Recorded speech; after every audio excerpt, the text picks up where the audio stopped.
For pretty much all my life, I've been a massive fan of Calvin and Hobbes. To be fair, the competition was Garfield, who over the years started to reuse old comics and are really only doing it out of obligation, and the Family Circus, the worst thing to ever befall mankind. But still, Calvin and Hobbes has always been, and always will be, one of the greatest pieces of media ever created, in my opinion. So yeah, shocker, I'm a big fan. And that sentiment is true with millions of other people who love the comic as much as me, making it insanely popular, being up there with a few truly transcendent comic strip franchises. But unlike those, the creator of Calvin and Hobbes, Bill Watterson, actually gave a shit about his creation. The split second Garfield got popular, Jim Davis milked his franchise dry. And now the Garfield franchise is more of a merchandise company than a comic company at this point. If it exists, there's bound to be a Garfield version of it. Same with a ton of other comic strip franchises. But one stands out from these, and that is Calvin and Hobbes. Because Bill Watterson deeply cared about his creation, and he didn't sell out once in his whole career. In fact, there is not a single officially licensed piece of Calvin and Hobbes merchandise. And he stood his ground, even when he was offered tens of millions of dollars. He just wanted to make comics, not a merchandising mascot brand. He believed it would tarnish the brand, taking away the relatability of these comics. And seeing what happened to Garfield, he's right. He didn't follow the money. He followed what he believed was morally correct. He didn't like to be famous. He simply wanted to bring joy to millions of kids from his comics. He didn't care about merchandise sales, or people asking for autographs at his house. He just wanted peace and quiet. He ended his series on the perfect note, and he went into retirement. And I can't recall a single time since when he's made a public appearance or even made any new media. He didn't even show up in the Calvin and Hobbes documentary from a few years ago. He's just been enjoying retirement. But just recently, in fact, last October, he partnered with John Kosk to create a brand new, original, short story picture book titled The Mysteries, which I bought on day one. This is a massive deal, because Bill hasn't made any new books, or really any new pieces of media, since the original Calvin and Hobbes ended. That was, for decades, the only major piece of art he's ever made. But now he has an all-new story. But this ain't your grandpappy story, because this book is an adult story, and it has a super harsh tone. And while it does feel jarring having the all-new book from the guy that made the cute little tiger comic be this dark in both story, art, and feel, honestly it's kinda welcome. We don't need more Calvin and Hobbes. We already have plenty. So if Bill Watterson was to make a new book, I would want it to be something different. And let me tell you, this book is different. Like, one of the most unique books I've ever read different. The art, the story, everything is so unique to where I can't really think of another book to compare it to. And that sentiment is really shown with the art. I genuinely can't emphasize just how good it is. How the hell did this art look so good?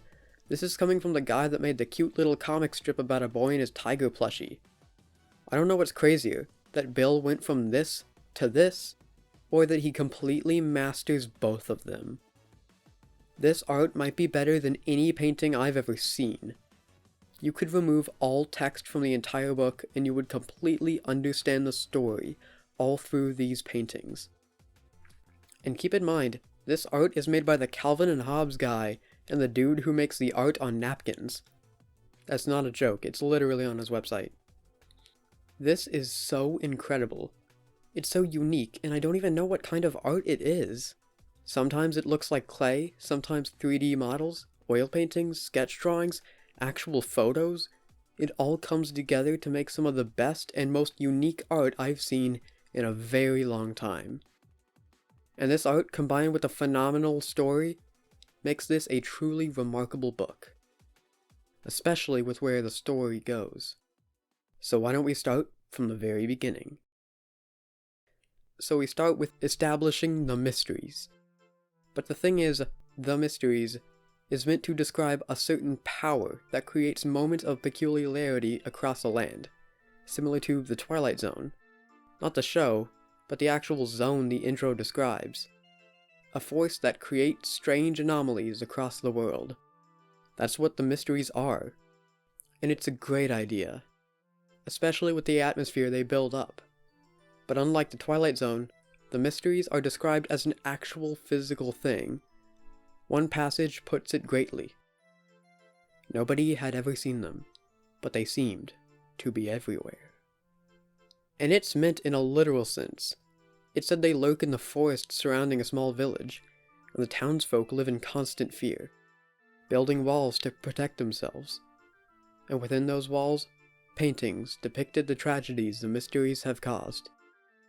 The common folk feared the mysteries, but the king wanted to catch them and put an end to their torment, sending out all the knights he could into the deep forests lying outside the village grounds, none of which were ever seen again.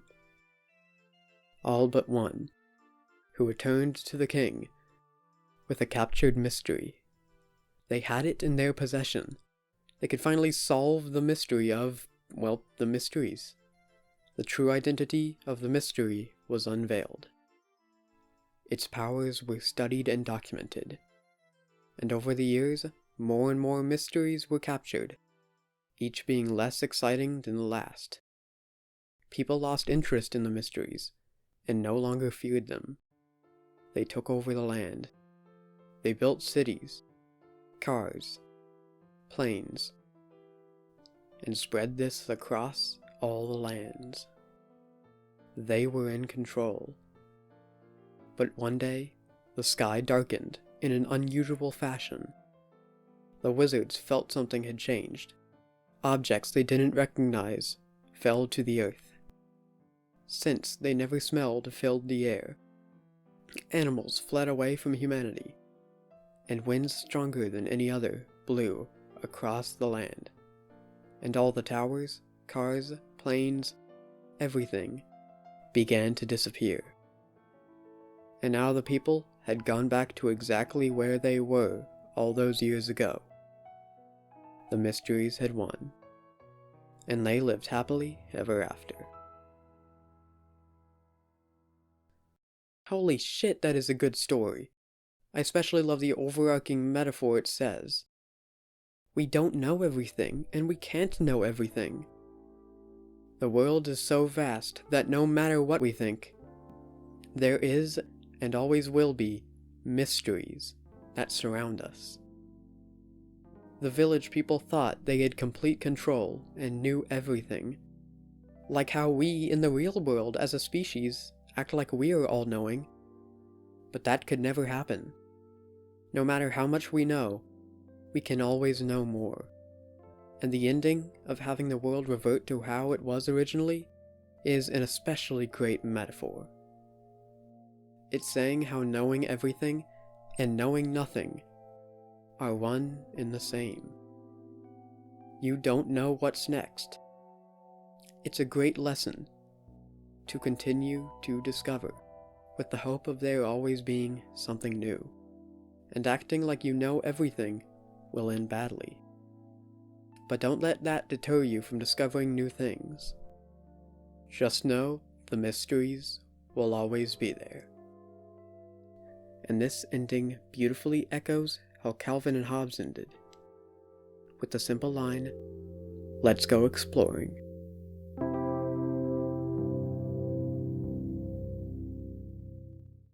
So yeah, I'm kind of a fan of this book. Could you tell? Now I've been non-stop praising this book, but I do have a negative. The only negative I have about this book is that it feels surprisingly short. I know it's a picture book, it's not going to be packed to the brim with text, but I thought they would have at least a little more than this. But I get the artistic intent for having such a limited number of words on a page. It makes you look for the rest of the story in the art, and you can truly take in all it's saying.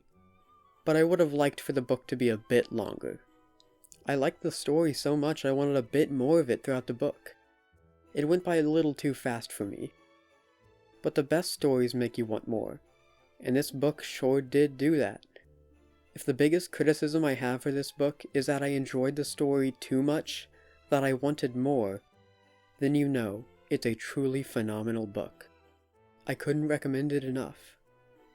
If you are looking for a truly unique book unlike anything you've ever seen, this book is perfect for that. I'm not sponsored or anything. Bill Watterson still won't answer my emails. I just really love this book. Everything about it is so innovative and unique. Even the book's exterior is unique. It's made of this fancy fabric that's fused the outside and even the inside. And the empty gray pages use a different kind of paper instead of just basic paper. Just opening the book feels like you're journeying into a different world. It's amazing how much detail and passion went into every single aspect of this book. When I finished it, it stayed in my mind since. Every once in a while, I think about this book.